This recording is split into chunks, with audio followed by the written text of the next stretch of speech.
Students, welcome to the part second of this chapter, which is acid, base and salt. Myself, Mr. Imtiaz Ahmed Kishlo, teacher, Government Higher Secondary School Kishtwar, Government Higher Secondary School Keshwan Kishtwar, District Kishtwar, UT Jammu and Kashmir, qualification MSc Chemistry B.Ed.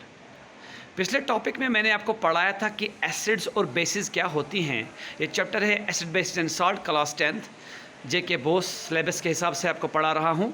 तो आज हम पढ़ेंगे part 2 इसका कि neutralisation reaction क्या होती है। वो रिएक्शन जिसमें एसिड रिएक्ट करता है बेस के साथ, स्ट्रॉन्ग एसिड स्ट्रॉन्ग बेस के साथ, और बनता है साल्ट और वाटर। इस रिएक्शन को न्यूट्रलाइजेशन रिएक्शन कहते हैं, क्योंकि इसमें एसिड के इफेक्ट को बेस और बेस के इफेक्ट को एसिड न्यूट्रलाइज कर देती है, ख़त्म कर देती है। जैसे मेरे पास है NaOH, sodium hydroxide caustic soda. जब ये मिलता है HCl के साथ, हाइड्रोक्लोरिक एसिड के साथ, तो बनता क्या है हमारे पास कॉमन साल्ट और वाटर। तो ऐसी रिएक्शन जिसमें एसिड रिएक्ट करे बेस के साथ और बने साल्ट और वाटर, ऐसी रिएक्शन को बोलते हैं न्यूट्रलाइजेशन रिएक्शन। क्यों? क्योंकि यहाँ पर एसिड के इफेक्ट को बेस और बेस के इफेक्ट को एसिड न्यूट्रलाइज कर देती है। ऐसे बहुत सारी रिएक्शनें हैं। जैसे अगर हम NaOH को रिप्लेस करेंगे KOH के साथ, HCl को रखेंगे तब बनेगा पोटाशियम क्लोराइड और वाटर। ऐसे अगर अमोनियम हाइड्रोक्साइड लें तब बनेगा अमोनियम क्लोराइड और वाटर। यानी कि हम चेंज भी कर सकते हैं, मगर मेन कंसेप्ट यही है कि जब भी एसिड मिलता है बेस के साथ बनता है साल्ट और वाटर। इसको न्यूट्रलाइजेशन रिएक्शन कहते हैं। जैसे बेटा कभी अगर आपको हनी बी ने काटा, हनी बी हमारी बॉडी में इंजेक्ट करती है एसिड, अगर वहाँ पर हमने कोई बेसिक सबस्टांस, मान लो साबुन से धोया या हमने वहाँ पर कोई पेस्ट वगैरह लगाया, कोलगेट वगैरह, तो जनाब आपको रिलीफ मिलेगा। क्यों? क्योंकि एसिड के इफेक्ट को बेस न्यूट्रलाइज कर देती है। अब यहाँ से आगे हम बढ़ते हैं और पढ़ते हैं इंडिकेटर्स क्या होते हैं। हमने ये तो समझ लिया था पार्ट 1 में कि एसिड किसको बोलते हैं, बेस किसको बोलते हैं। इंडिकेटर उन सबस्टांस को कहते हैं जो हमको बोलते हैं दिया गया सबस्टांस क्या एसिड है कि बेस, क्योंकि एसिड और बेस के साथ रिएक्ट करने के बाद इनका कलर चेंज हो जाता है। हमारे पास 3 किस्म के इंडिकेटर हैं। नेचुरल इंडिकेटर जो हमें नेचर से मिलते हैं, जैसे लिटमस है, टर्मरिक है, हल्दी वगैरह। सिंथेटिक इंडिकेटर भी हैं जिसे लेबॉर्ट्री में बनाए जाते हैं आर्टिफिशियली, उसमें मिथाइल ऑरेंज फिनोप्थैलिन वगैरह आता है। ऑल्फैक्टरी इंडिकेटर्स भी हैं, यानी कि जो हमें स्मेल से बोलते हैं कौन सी चीज़ एसिड और बेस है, जैसे वेनिला, ओनियन वगैरह। यह मैं रिपीट करूँ आपको, जैसे लिटमस हमारे पास है। ये 2 किस्म के पेपर होते हैं, ब्लू और रेड।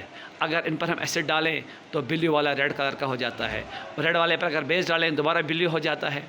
वैसे ही अगर हम फिनोप्थैलिन लें, ये कलरलेस डाई होती है, ये कलरलेस ही रहती है एसिड के साथ, मगर बेस के साथ पिंक कलर की हो जाती है। तो यानी कि कलर चेंज से हमें पता चलता है कि कौन एसिड है और कौन बेस। नेक्स्ट इसमें है सर कि व्हाट आर अल्कलीज।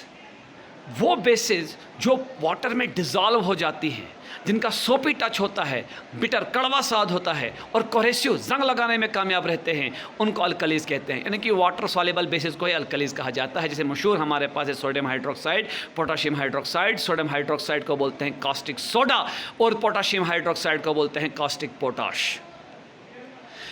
प्रॉपर्टीज़ क्या हैं अल्कलीज की? ये सॉफ्ट हैं, लो डेंसिटी वाले होते हैं, लो मेल्टिंग और बॉइलिंग पॉइंट रहता है।